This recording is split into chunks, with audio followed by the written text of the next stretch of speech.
Hello and welcome to Tagged. Thanks to Head and Shoulders, I am Sarah Hosking, otherwise known as Hosco. I'm joined by Geordie Allen. We've got an absolutely jam-packed show for you today with Izzy Pritchard from the Western Bulldogs coming up in studio. We also had Paul Verhoeven who joined me on Hosco's hot seat, and we've also got Emma Driscoll who will be spilling the tea. But for now, George, it's time to throw some love behind something or someone that sits head and shoulders above the rest, thanks to Head and Shoulders.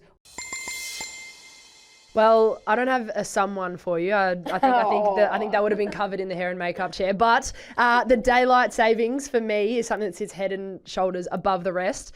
I know a lot of people give daylight savings a little bit because you lose an hour of sleep. But I think we've got to look at it glass half full because you get to go into bed earlier. I know you have to get up earlier, but you get to go into bed earlier, and I love that. This might also be why you're still single and not dating because you're in bed at 5 p.m. Well done, Geordie. Hosco, what do you got for me? Richmond got a bloody win. Yeah, they How did. good. Yes, so we got a win against Adelaide. We found some chemistry, believe it or not. Thank you very much, Geordie. I know they weren't your words, but you were agreeing with Rowie. We had a great win on the weekend, which was awesome. Our first for the season, and we were absolutely stoked and pumped to get that win. It was so good to see. I honestly think we were watching it in Perth, and like everyone was just like, this is the Richmond that everyone knows, like that you guys are capable of. Like, yeah, tell me more. What did it look like? It looked like, well, you're playing off half back, throwing yourself at Ebony Marinoff. There's just so much going on. There was just, it honestly, and I know it's the buzzword, but chemistry, it genuinely looked like the pieces had just started to fit together. You were hitting the scoreboard, you were applying, like Adelaide just didn't look like they had an answer. Yeah, well, I hope Ebony Marinoff is as sore as I am because today I feel like I've been hit by a bus. Also, I love the umpires, but it definitely wasn't a free kick because that was a great contest. I agree. We were sitting there and everyone was like, that's a point in time where the umpire just needs to swallow the whistle. Yeah. Two absolute beasts going at each other. Contact sport, please. Thank you very much. Yeah. Well, I do have another touching point because you just mentioned you were over in Perth on the weekend. And speaking of chemistry, it looks like Collingwood might be lacking some. Yeah. Look, it wasn't great. It like the first quarter, but I mean you can't win games playing one quarter of football. So yeah, it was a disappointing 3 quarters from us, and I think like West Coast. And can we just talk about Ella Roberts for a second? Yeah. Like, mate, like we're both competitors, right? And I think you don't want to give your opposition too much applause. But she's an absolute star. Like, plays 95% game time and can go forward, mid, inside, outside. Like, she's just a freak. So, and just a youngster of the competition. Like, she's got a huge career ahead of her. Yeah, and just handles it so well. Yeah. Like, she has that West Coast team on her shoulders, and she has the keys to the West, and she just absolutely dominates. So, well, no doubt you will also bounce back next week, but I'm going to pump it up because, look, there is a little bit of tension in here. There was last week as soon as I was with Rowie. In fact, we play each other in a couple of weeks. Yep. It's 2 weeks round from now. 11, Richmond versus Collingwood, and I'm calling it the Chemistry Cup. So we're going to see who walks away with the Chemistry Cup. It's Sarah Hosking, Sarah Rowe, and Geordie Allen, and we're going to have a good crack at it. Sunday, October the 19th, 3:05 p.m. Pencil it in your calendars. Make sure you're there because Richmond will walk away with the Chemistry Cup. Now, Hosco, I wasn't here last week, but Emma Driscoll was in the studio with you and Rowie, and she delivered one of her all-time rants. Now, luckily, the cameras were still rolling. This is OMG. All right, girls, speaking to 3 extroverts, 1, 2, 3 in the room, something has been really bothering me this week, and that is that extroverts have an expectation on them. Can we chat through this? 3 extroverts. I believe that whenever I walk into a room, a laugh has to be had, or they're expecting some sort of big energy, but there are some days where you just might be flat or preserving energy. And you just don't want to say anything. That's You it. don't want to be bringing the laughs. Like, is there any chance that anyone else can bring the laughs? Any danger, someone else bring the laughs, but also don't come to me and ask, Driscoll, are you okay? I get Please, that all the time. I'm fine. I'm trying not to speak. It's like the one day when I don't wear makeup, I come in and people are like, oh, are you all right? Are you sick? Do you need something? Same with your personality. I'm just taking some downtime. I need 10 minutes to myself. I need to recharge, and then I'm back. So thanks for telling me I'm pale and boring. Yes. Pretty much. Imagine not having personality. It would be hard. It'd be terrible. But then another thing with that is that when you're in a meeting as well, I find that I'm always asking questions, but people are laughing at my questions. It's not even funny. Is it the way I'm Because your speaking? tone of voice, even your tone of voice here is funny. Yeah, the intensity, the eyes are like these. But it's like the people are looking at you and they're eyeballing you, staring at you, kind of going like, what is she going to say next? And you're like, even the curiosity of it, I'm like, leave me alone, I just want some personal space Yeah, today. no. So, Rowie, you understand that I as get well. it. I feel like I'm walking in and I'm saying, all right, guys, like that. Even saying that, all right, guys. And everyone's like, what? Like laughing. I'm like, that's not even funny. I'm just addressing the group. Who's that in your team? Obviously, we are all extroverts. Anyone else that can carry the burden? Pewey, Laura Pugh, just is so witty, but we'll say it. See, at least I've got intensity or like energy when I'm saying it. She'll say something so monotone, but it's the most hilarious thing ever. And I think that's what's so funny about it. It's like, that's the funniest thing ever, but your voice has not changed from your normal voice. But it has to be Ruby Schleicher and probably Charlotte Taylor as well. That's good. In And our group. we've got Grace Egan, Kaylin Cox. Absolutely. We're all extroverts here, and I feel like extroverts can relate to that topic. So please, I want voice memos sent into this podcast because I need to hear that other people are feeling the feels as well. It is. We're on your side, Driscoll. Oh, Hosco, she is an absolute firecracker. Speaking as someone who's probably an introvert, I'm not sure I can relate to what the conversation was, so I'm glad it was just the three of you in the studio. But for now, it's time to introduce tonight's special guest, a lifelong doggy supporter and a French-speaking travel bug at heart. This multi-talented midfielder has been making waves since her debut in 2021. She was the Western Bulldogs' best and fairest winner in 2024. Please welcome top dog Izzy Pritchard. Hello. Welcome. Hey, so there's only one person in the room who got a win on the weekend, unfortunately.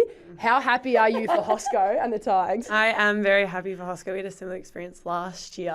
So I Say know it with a how- bit of enthusiasm. Well, I'm not that happy for you, but I'm a bit happy for you. No, thank you very much. Well, you're fresh off, obviously, a tough loss against Port. Can you talk to me a little bit about how the mood's been at the kennel? Now, I'm just going to FYI, we're not allowed to swear in English on here, but you can say merd. If I said that right. I'm not sure about that pronunciation, Merd? but that's Merd. okay. How do you say it?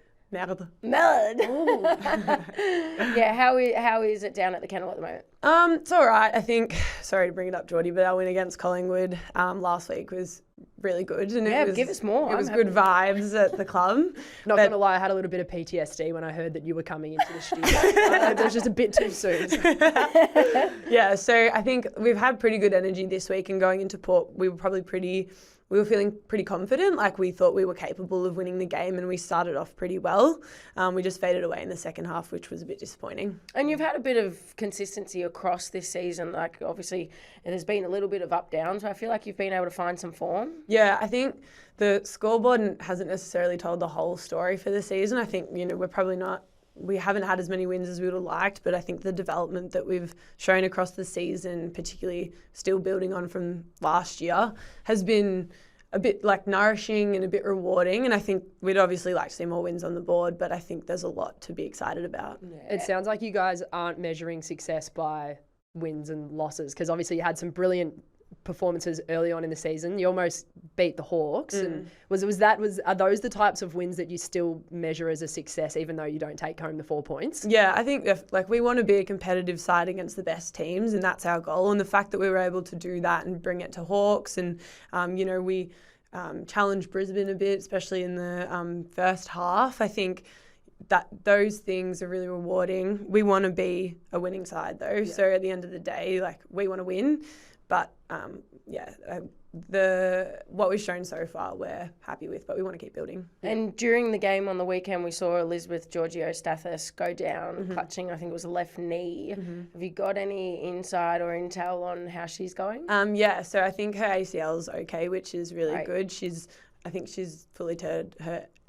Fully torn. Fully turd. Fully turd? Is that a French saying? Turd. Yeah, she hasn't turd anything, but She's fully torn her MCL, so she'll be out for the rest of the year. But yeah. Oh, the poor thing. Well, hopefully a big speedy recovery for her. Definitely. But there was an incident on the weekend, and we want your opinion on it because I'm not sure if you saw it, but Brisbane Lions played Gold Coast. Dakota Davidson went for the old hair pull on Mira Gervin, and I think arguably poor Mira's been left with some whiplash, I think, in my opinion. But did you see the incident? I did see it. It looked like one of those things where like an intrusive thought just wins, and it's just like, all right. But yeah, I don't know. It looked like something that was probably controllable. Yeah. Yeah. Now, in 2020, you said that being drafted to the Doggies was like a dream come true. You were a lifelong Doggy supporter. What are your earliest memories as a Bulldogs fan? Did you go down to Whitten Oval? Did you get to hold Chris Grant's Brownlow medal? Like what are your thoughts since being in the club? It's funny. I think I am a lifelong Doggy supporter, and it was mainly because when I tried to go for other teams growing up, my parents said, if you do that, we're kicking you out. So I didn't really have any other choice. But to be honest, I wasn't that interested in football until I started playing. I remember my memories growing up were my parents would drag me to the football, and the only way they could get me there is if they promised me chips at half time, and I got to bring my Nintendo. But I did love it, and when I first started playing, I was coached by Chris Grant, Izzy Grant's dad, to me, and he was obviously really he's such an idol for me and my family, and I think Mum was fangirling and still does fangirl. Were you fangirling? Because that's a pretty big moment. I feel like as a youngster who supports the Doggies, that can be quite special, I guess. I think my interest obviously Chris Grant was amazing. I think I had a lot more respect for him as my coach because I didn't really see him play that much. He was before too young. How old are you? I'm 23. Oh God! So he was before my time. But I probably started picking up my interest when I really liked Callan Ward as a player, and he was a big idol for me. I never got to meet him, but then Toby McLean was one of my other idols. He was one of my favourite players, and now he's my coach, which is really funny. So yeah, it's pretty funny how life works. Real full circle moment. Definitely. Yeah. So you're a big fan of travel. So stepping off the footy field for a moment. Have you got yourself into any sticky situations overseas? I did. It's not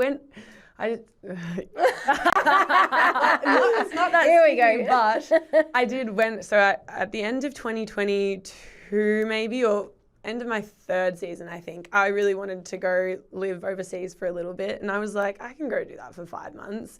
And so I signed myself up to be an au pair in France. Wow. And I got a couple months in, and I wasn't training that much, and I didn't have much time to get anything done, and I was like, I'm not going to be able to come back and do a full season of football. So I quit and came home early, and I ended up being there for 3 months rather than 5, but that's still a good stint. It was 3 months. I was pretty happy with it. So talk to me. Was that a fully French-speaking family? Yeah. Did they speak much English? They spoke a little bit, but I went over there with the intention of learning French and studied it in high school as well and did it a bit at uni. So my intention was to come back fluent. It didn't happen, but I tried. So can you speak somewhat fluently in French? A little bit. It's been a while since I've spoken, so don't test me, don't do What it. can I ask you? All right, what did you have for breakfast this morning and what did you do today? Oh gosh. Ce matin là, j'ai mangé le Weet-Bix. Ozzy! Et puis, je suis allée à la piscine pour nager et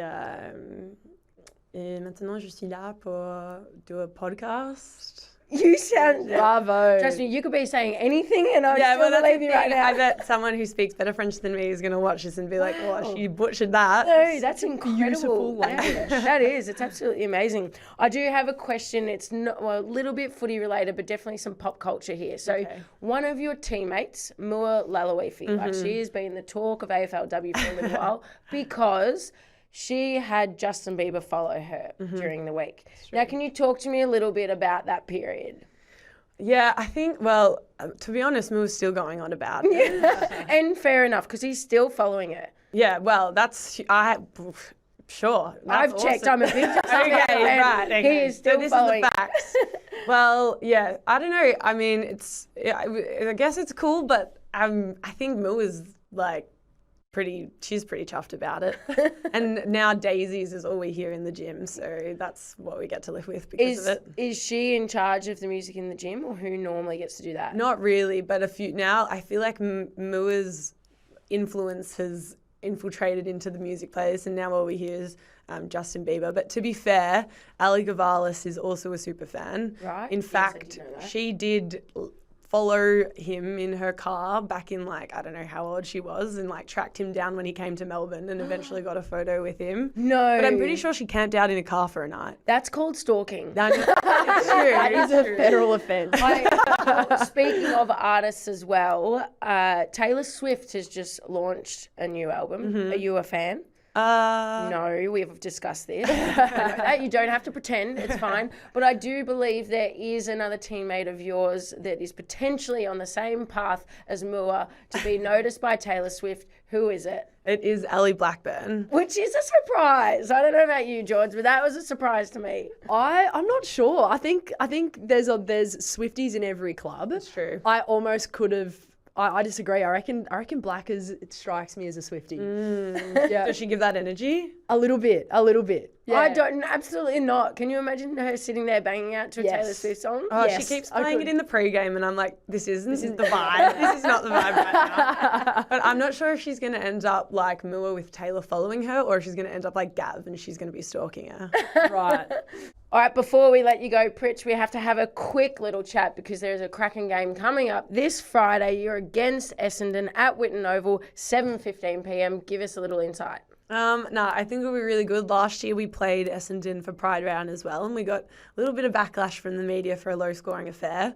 But I think this week we're looking to bring the energy. It'll be really good. Cracking game, high scoring, let's go. Yes, absolutely. Well, thank you, Pritch, so much for joining us today. We're almost at the end of the show.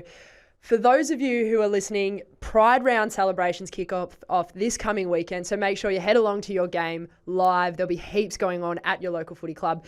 For now, we have another cracking instalment of Hosco's For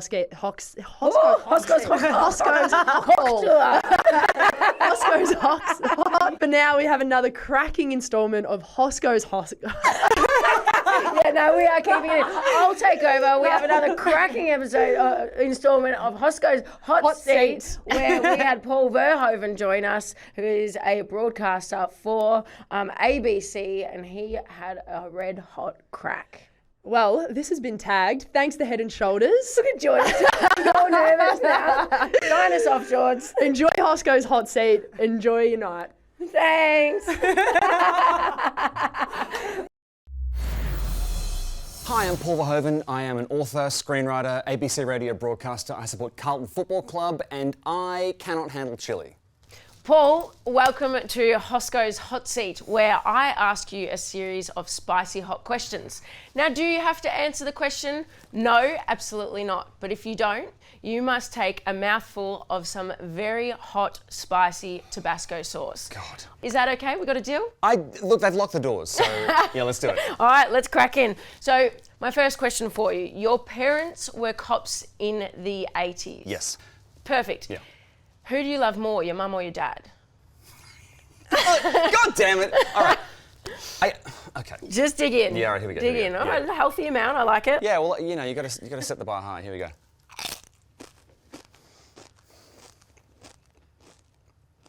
I immediately regret this decision.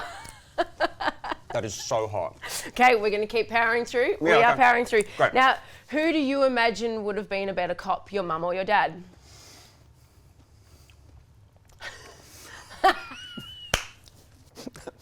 For medical reasons, I have to say my mum. Yeah. Yeah, because I think mum is slightly more even-tempered. Yes. But dad's going to watch this and get mad. But his madness is less intense than that. Now, you interview celebrities for a living. Yeah. Tell me who's been your best interview. Oh, Elmo. Elmo. I love Elmo. Elmo was great. Give me a little laugh. They didn't... I'm going to speak like that after this, by the way. Yeah, they didn't let me meet the puppeteer before I met Elmo. So I met Elmo, and then I met the person with his hand inside Elmo, which sounds wrong, but you know what I mean. Be careful what you say there. Yeah. Who's been the worst ever interview you've had? Oh, David Chase, the creator of The Sopranos. I have one question for you. Now, you are very well known for your mustache. Yes. Mustache. Yeah. So I bought my personal razor from home. Let me shave it off. No. So hang on. So No, that isn't a question. Right. Let me shave it off. or this. Yeah. Straight okay. into it. Great. That is very A cool. healthy amount. Yeah. healthy Okay. amount, You know what? please. The Yep, double bit dip. more. There we go. Thank there we you. go. Okay. Great. Here we go. We've got to scoop that salsa as we talk about. All right. How are we going? You know what's funny? It's no easier the second time.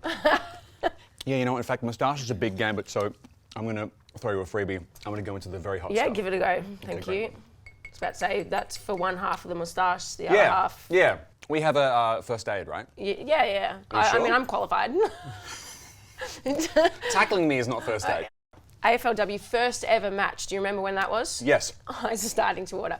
2017, the first ever AFLW match. Who was it between? It was between Collingwood and Carlton. It was Collingwood at and Icon Carlton. Park, yeah. Correct. Was I playing? Yes? You saved yourself there. Oh, God. This is so unpleasant. I've got 2 dice in my hand. Yeah. Roll me a double 6. Okay, great. Wait, what do I get? If you don't roll a double 6, I have to eat you have to eat on top. That's not fair. Oh, 10. Okay, so great. what did you get? You got a 5 and a 4. Can you imagine if I... Christ, I'm like... Oh, my teeth are burning? Yeah, I'm feeling for you because I can genuinely see. Can you take it as you continue? Take a look down the camera because you're genuinely crying right now. Look, I cry at the drop of a hat anyway. But this is my breakfast. So you have to throw one of the following into the trash compactor. Yes. Okay? It's a this or that style. Who do you choose? Big Ted or Little Ted? Little Ted. Little Ted. Nonny from Play School or Ernie from Sesame Street? Noni. But Ernie's part of a loving relationship with Bert. Like, they need to stay together. I'm rooting for those two.